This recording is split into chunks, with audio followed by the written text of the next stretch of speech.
ओम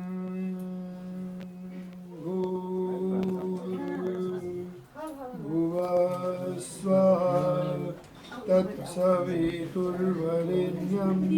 भर्गो देवस्य धीमहि धियो यो नः प्रचोदयात्।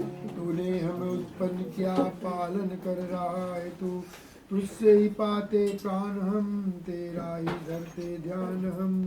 मांगते तेरी दया ईश्वर, हमारी बुद्धि को श्रेष्ठ मार्ग पर चला। मध्य भैया, हमारे प्रेम भैया उपस्थित है, फौजी है, मुनि दीदी है, सबका स्वागत करते हुए हम लोग आज का सत्संग का दर्द फिर तेल प्रारंभ कर रहे हैं। तो हमारे मध्य भैया प्रेम भैया आशीर्वाद वचन आप बोले आज के शुभ दिवस पर। ओ प्रेम बक्तावर जी। हाँ, मैं धार मिला के फेंक दिया।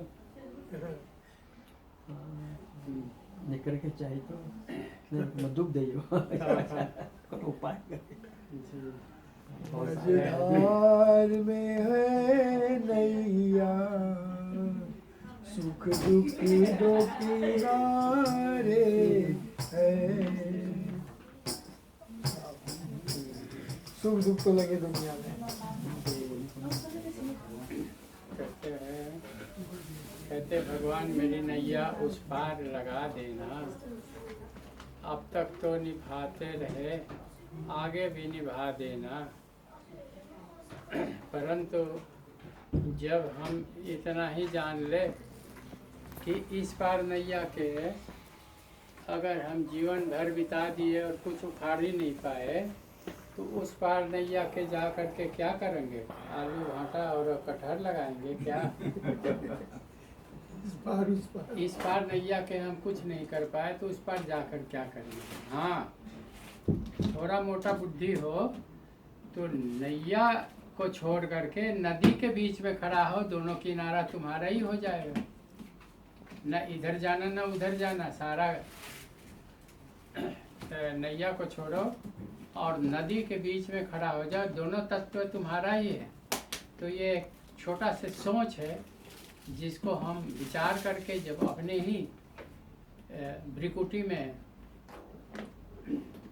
पैदा कर दे, तो हमें ना तो यहाँ जाना है ना तो वहाँ जाना है, ना प्रभु से कहना है भगवान मेरी नैया पार करा दो, अभी तक किया है आगे भी कर दो। जी नहीं, ना कोई किया है ना कोई करेगा, जो करना है आपको करना है। क्योंकि जहाँ तक करने कराने के और सेवा के जरूरत था, तो माता पिता ने जन्म दे करके परवरिश करके पैरों पे खड़ा कर दिया है। आप भगवान के सामने खड़े होकर के कहो कि हमें उस पार करा देना, ये गलत बात है। जिस पार खड़े हैं वहीं पर लगा दो पौधा, जिसका फल आपको मिले और दूसरों को मिले, फिर तुम्हारा काम पूर्ति हो गई। नहीं हुआ तो इस जगह डेरा कूच करके दूसरे जगह पे जाने की क्या आवश्यकता है? समझ बूझ लो, जहाँ है वही ठीक है। पैदा हुए भिखारी बन के जीवन भर भिक्षा मांगते रहेंगे, मरते समय भिक्षा मांगने में क्या आपत्ति है? हे प्रभु, तन को ले लो, आत्मा को दूर कर दे, संधि विच्छेद कर दो। ना लालच रहे ना चाहत, फिर हमें क्या चाहिए? जो तन दिए थे वो दिए थे कौन? माता पिता ने, देने वाले ने दिया, वो भी दिए किस अभिमान से? तो दाता वही है जिसने तन दिया। और रही आत्मा के बाद, उसको भी जरूरत पर स्थान से स्थान आना जाना पड़ता है और डेरा कुछ करना उनके कर्म हो जाता है। तो ठीक है ना, कर लीजिए। बहुत सुंदर भैया जी। आत्मा की परमात्मा की बात हमें सदैव कहते हैं रहते हैं।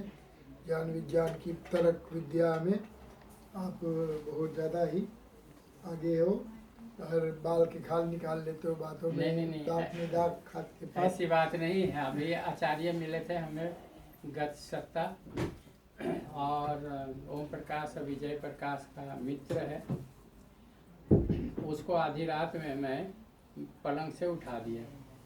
उसने एक गाना चला दिया जबकि हम सो रहे थे, और हम दोनों एक एक कमरे में थे। उसने कहा परमात्मा क्षण में दुख दूर करे, वो गाना चला दिया था। मैं सुन करके मेरा कान खड़ा हो गया, मेरा नींद उड़ गया। मैं उसके कमरे में जाके खड़ा हुआ, बोले क्या हुआ भैया जी, क्या हुआ? बोले हुआ नहीं कुछ, अब होने वाला है। बोले क्या होगा? बोले आपने कहे कि परमात्मा ने क्षण मात्र में दुख दूर कर देता है। मेरा पिता तो 8 सप्ताह लगा दिया आत्मा त्यागने के लिए, उसको परमात्मा नहीं आई क्षण में दूर करने के लिए। मेरे माता श्री ने 3 सप्ताह लगा दिए तन को विदा करने के लिए, तो परमात्मा कहाँ था? आत्मा को निकाल लेते, तन तो बेकार पड़ा रहता। मगर ऐसा हो न सका। फिर ऐसे गाना हमारे आधी रात में हमारा नींद मत खराब करो। वो बेचारा हाथ जोड़ के बोले भैया हमको सोने दो, मेरा सिर में दर्द है, बाम लगा करके वो सोने चला गया। दूसरे दिन जाग करके फिर आ गए। मैं बोली अब हो जाए आत्मा परमात्मा के पास। बोले कि गुरुकुलों में तो हम नहीं देखे कि कोई इस तरीका से आत्मा परमात्मा के चर्चा करते हैं जैसे आप। मैं कहा कि हम अल्पज्ञ है इसलिए हम कर सकते हैं, ऊंच कोटि के विद्वान करेगा नहीं हमारे ओम प्रकाश जैसा, वो ये सब बातों में नहीं आएगा। परंतु उसको मैं बता दिया कि आत्मा को कहते हैं अजर, अभय और अमर। हेलो विनाशी। मैं बताऊंगा आपको कि ना ही अजर, ना ही अभय, ना ही विनाशी है। क्यों? स्पष्ट कर देता हूँ। क्योंकि ये आत्मा जो पिता, केवल पिता के वीर्य से उत्पन्न होता है, ऐसे में तो माता के तो कोई आत्मा ही प्रकट नहीं होता है, और ना ही होगा, आगे में नहीं कभी हुआ। तो गौतम नगर के 2-4 विद्वान थे, और जब उसके सामने ये चर्चा की, बोले हैं स्त्रियों में आत्मा नहीं आता? बोले कदापि नहीं, अना कभी आएगा। बोले ये क्यों? केवल पुरुष में।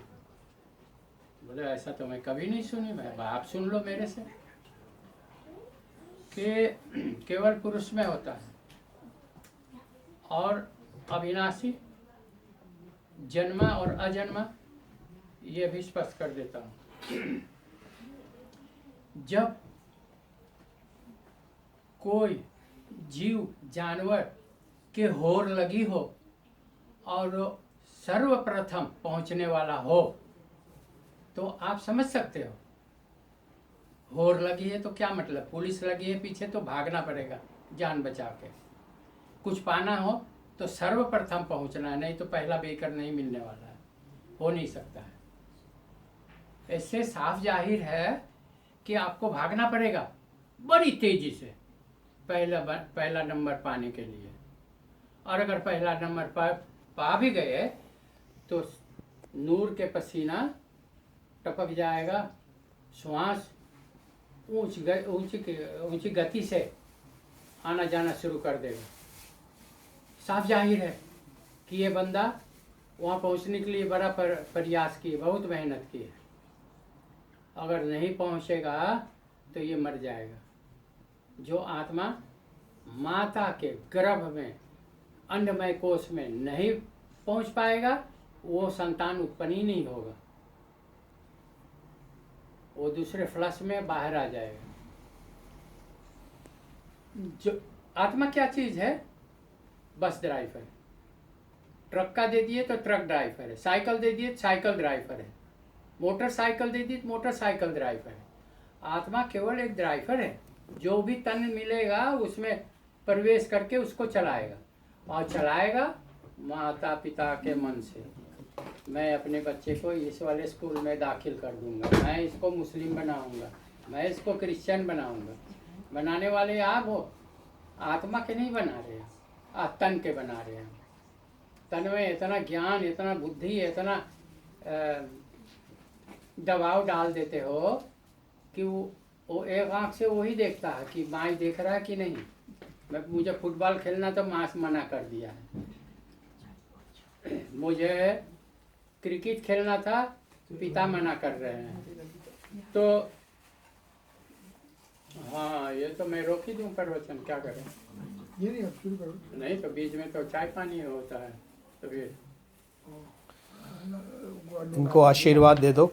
हाँ जी, धन्यवाद। कफेली सितेर, कफेल धन्यवाद। से- हिंदी भी बोलना। नहीं, अब क्या बोलूं? आप समाप्त करो। प्रेम जी को बधाई देते हुए, नहीं, देवानंद जी को बधाई देते हुए श्री प्रेमचंद वक्तावा जी अपना प्रवचन दे रहे थे। बहुत ही आध्यात्मिक उदाहरण दे करके भारत का आत्मा परमात्मा, आत्मा की शक्ति, शरीर के साथ संबंध, बहुत सारे गहन विषय, गूढ़ विषय को प्रस्तुत किया। बहुत बहुत धन्यवाद आज के सत्संग में। हाँ।